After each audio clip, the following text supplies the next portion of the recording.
Subscribe now and press the bell icon. Never miss an update. नमस्कार मित्रों, आज हम देखेंगे राजनीति विज्ञान के कुछ महत्वपूर्ण प्रश्न उत्तर जो पिछले कुछ पद्धतियों में पूछे गए। पिछले अगर हम प्रश्न पत्र देखें तो उससे हमें फ़ायदा ये मिलेगा कि अगले वो एग्जामिनर कौन सा सवाल पूछ सकता है या कौन सा प्रश्न पूछने की संभावना ज़्यादा रहती है या वो कौन सा टॉपिक है जिससे हमें बार बार सवाल पूछे जाते हैं।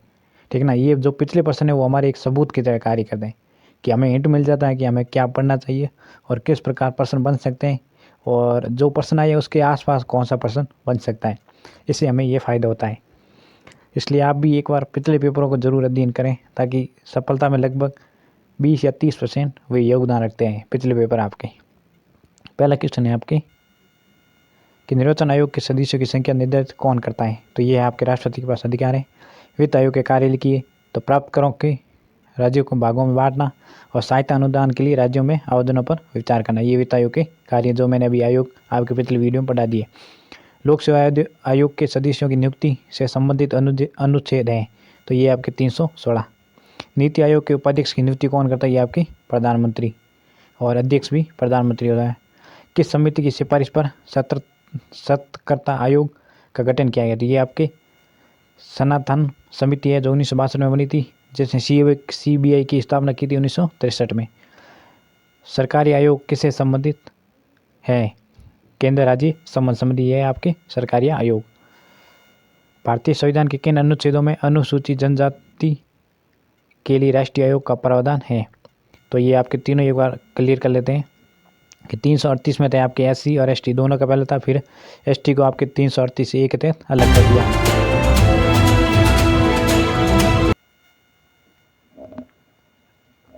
के तहत आपके SC और ST आयोग है और इसके बाद 338 ए में आपके ST का अलग कर दिया और 338 बी में आपकी OBC यानी पिछड़ा वर्ग आयोग।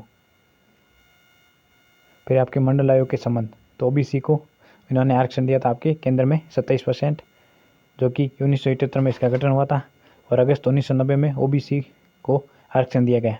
इंदिरा सैनिक में मंडल आयोग के वाद हुआ था जिसमें OBC को सुप्रीम कोर्ट ने जो यह 27% आरक्षण दिया इसको सही माना।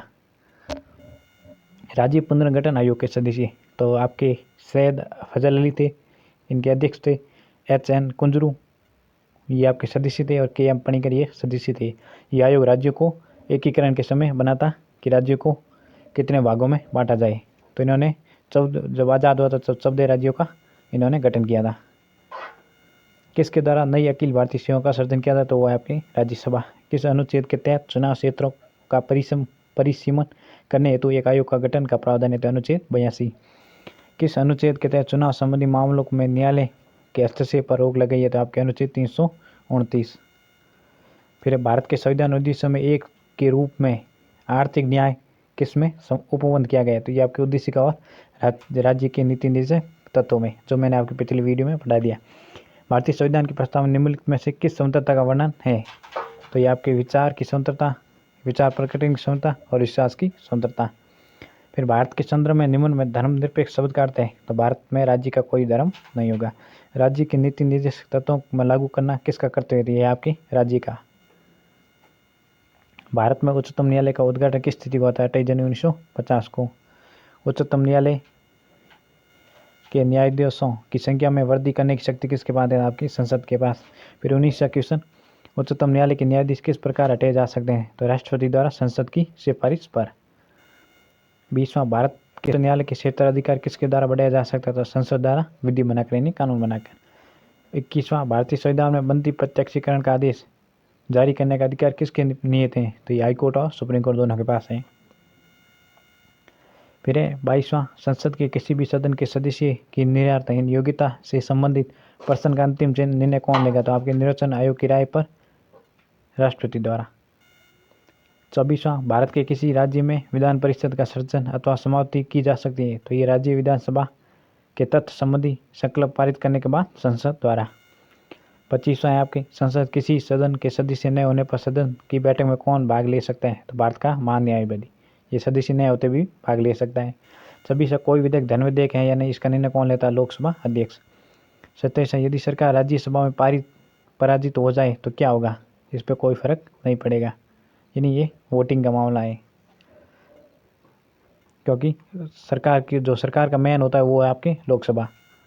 चुनाव आयोग चुनाव संपन्न किसके कराता है? तो राष्ट्रपति, उपराष्ट्रपति, लोकसभा, राज्यसभा और विधानसभा और विधान परिषद, इनके चुनाव आयोग कराता है। ये केंद्र का चुनाव आयोग कराता है। और राज्य का चुनाव आपके पंचायती राज और नगर पालिका है। राष्ट्रीय मानव अधिकार आयोग का अध्यक्ष बन सकता है तो ये हाई कोर्ट और सुप्रीम कोर्ट का सेवानिवृत्त जज।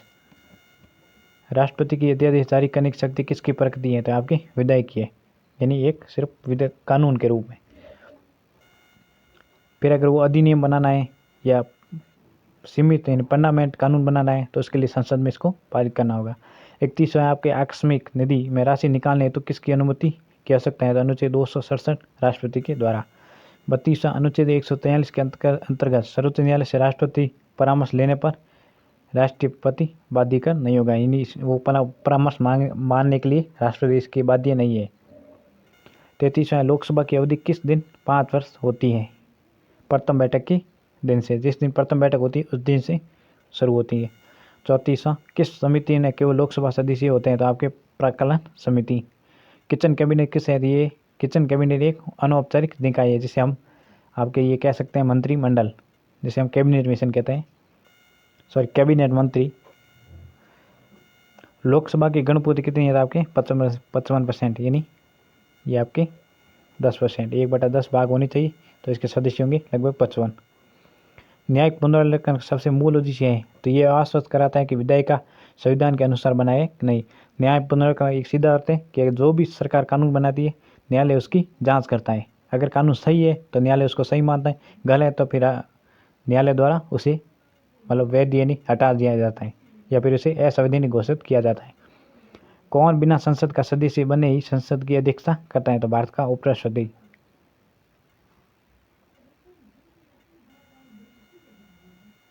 तो ये थे आपके कुछ इम्पोर्टेंट क्वेश्चन, और भी आगे आपकी क्वेश्चन श्रृंखला आती रहेगी। धन्यवाद। Subscribe now and press the bell icon. Never miss an update.